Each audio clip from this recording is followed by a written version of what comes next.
Good morning, everybody. This is Kyle Speed One, not coming to you from the racetrack. No, this is where I assemble a lot of cars and tinker on my coffee table. All right. Today, I'll give you an update. I am currently working on a George Turner 1954 Ferrari 375. All right. And it is a resin kit. It's all inclusive with the exception of the guide, axles, gears, motor. It does have rims if you choose to use them, but you would have to buy tires and paint the rims in order to fill it out. Okay. In order to complete them. This is the point of where I'm at now. I have painted the body with Vallejo airbrush, pre-mixed airbrush paint. I've used acrylic paints from like the brand of Apple Barrel for the buckles and the leather work, and adding detail of silver to some of the other details. Okay. It came, like I said, pretty much not all conclusive, because like I said, you still have to purchase some of the other parts to finish the car out. And so you can select those parts on whatever quality of parts that you want to use. Now, in my case, on the wheels, I chose Le Mans miniatures. They are actually metal. Okay, and they come with the tires. Tires have tread on them. It's got the 3-prong knockoff. There's still more details to add, like the push button for, I guess it's opening the door, and the lock push button for removing this panel, as well as the headlights,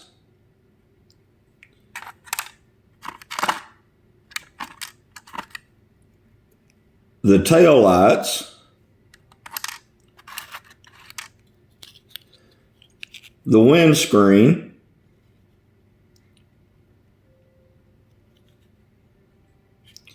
that is to be placed upon the car.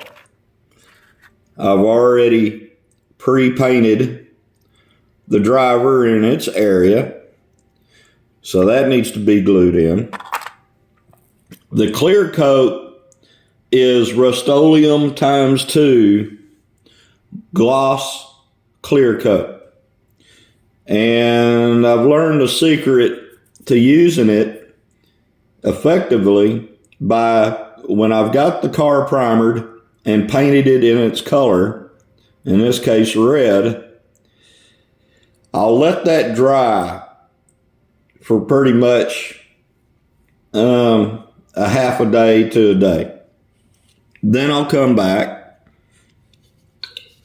and I will mist a really light coat of clear coat on the paint to lock in the paint. I do these things in layers, and it seems to work. After I get that first coat, light mist of clear on it, then I'll apply details like the decals and painting some of the other details in. Okay?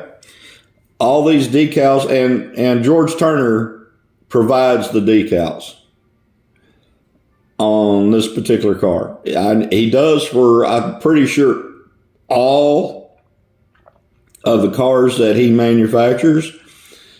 And that's great, as well as all the other parts. There's exhaust detail. There's a mirror detail. There's one of the push buttons that I was talking about earlier. These are headlights, if you want to use them. And there's another push button detail to add to the body. All right, so what I did was, as usual, I went with his chassis, slot invasion guide, and he provides the screws to mount the front axle keeper on, as well as the screws for the body. All right. I've got a Piranha 21500 RPM motor in it, slotted pinion, slotted crown gear, slotted bushings, and slotted axles. And as I said before, these are aluminum, and they're from Le Mans Miniatures. They have a grub screw that tightens down against the axles in order to hold the wheel in place. You can use something like Loctite for added durability and strength, but you may or may not be able to get it back off once you use Loctite. Do not, under any circumstances, try to use Loctite on some plastics.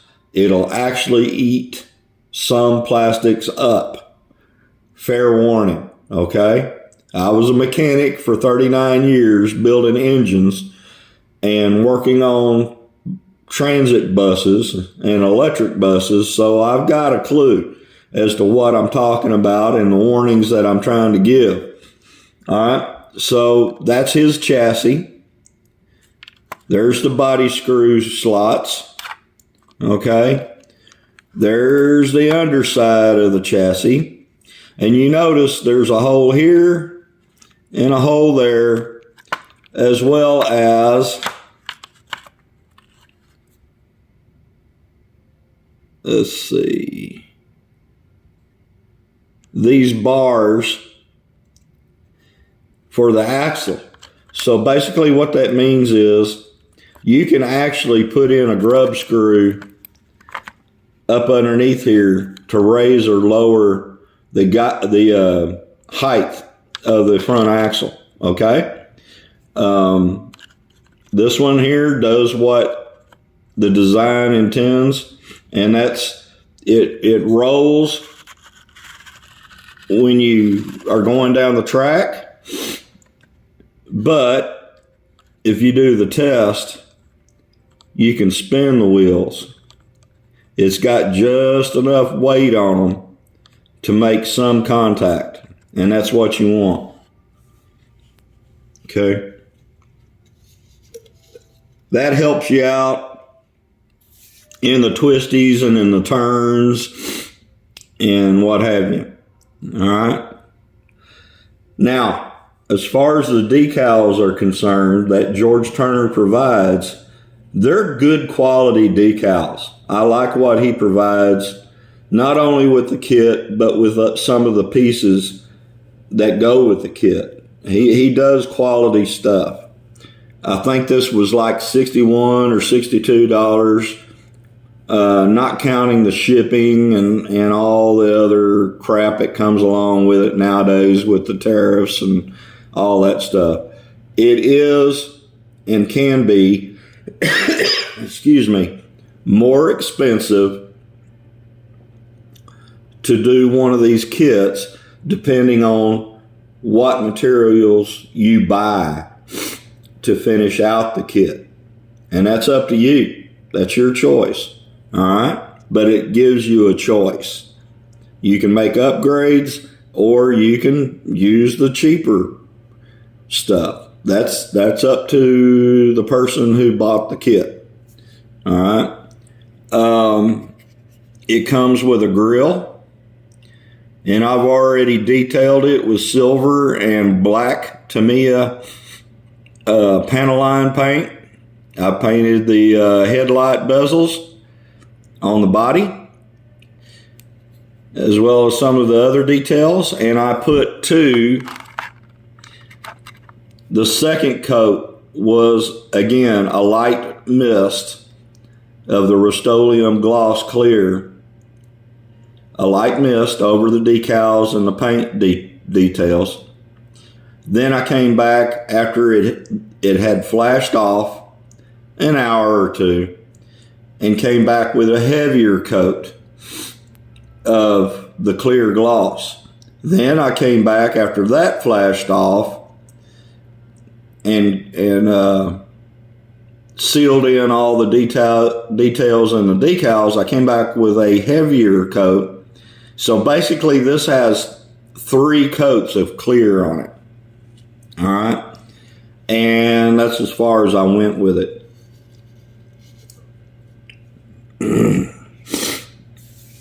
It's an excellent little kit, as well as all of his kits. I have not had any problems with fitment or assembly, which I guess you could construe as the same wordage.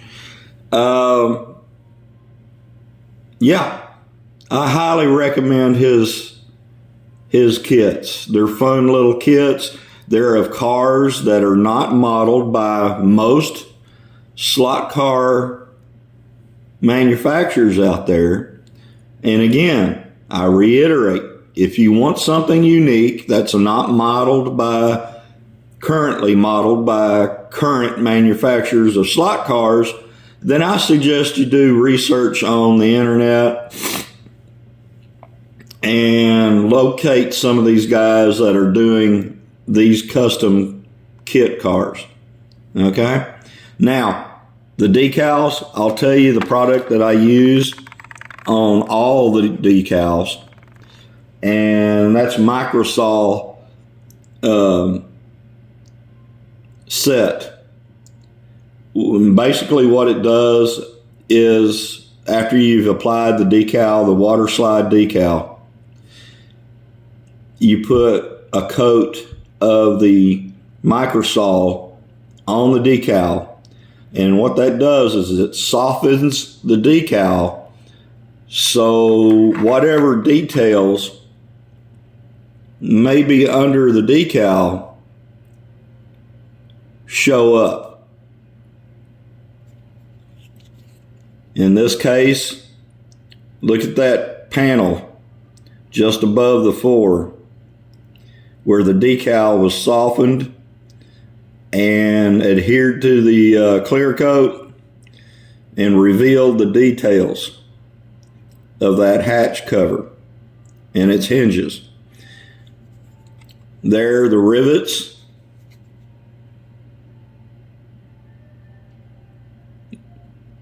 and panel lines are shown, as well as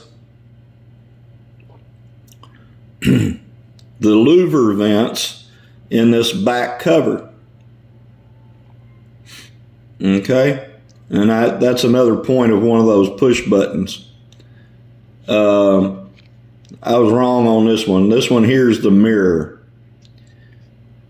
Okay? You've got, yeah, there it is. The door push button. And you got the rear hatch push button to put on. That's for the mirror. And if you have any questions about any of the processes, the techniques that I use, the parts that I use, then feel free to, ask me. I would hope that you would like and subscribe to my channel if you wish to do so. You're not obligated. I don't get paid, and I'm not affiliated with any sponsors or hobby shops or anything of that nature. I'm just bringing some of these things to light for your information. And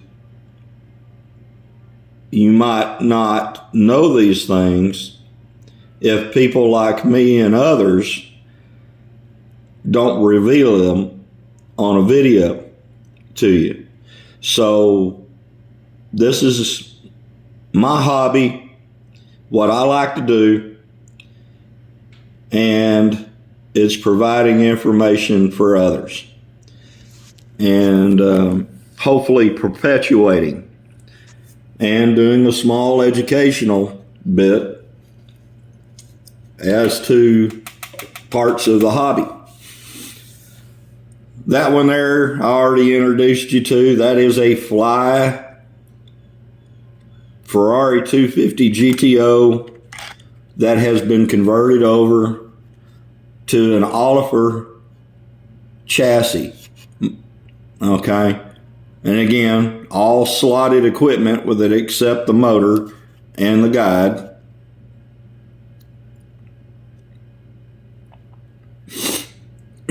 It lowers the car pretty substantially. As you can see, well, it's got a it's got an Allen wrench attached to the motor. They get on there. Get off of there.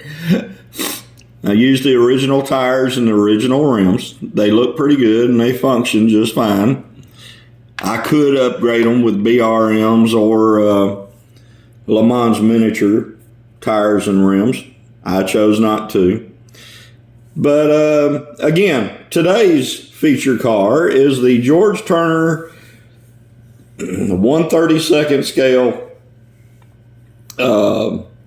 Ferrari 1954 Ferrari 375 slot car kit, resin. And that's pretty much all there is. I'll give you another update after the car is finished and all the parts have been applied. And as usual, I'll make a video of it ripping and roaring up and down the racetrack and give you any other output and information when I do so. That's it for now. Good morning to you. God bless you. Take care. And I'll talk to you later. Bye.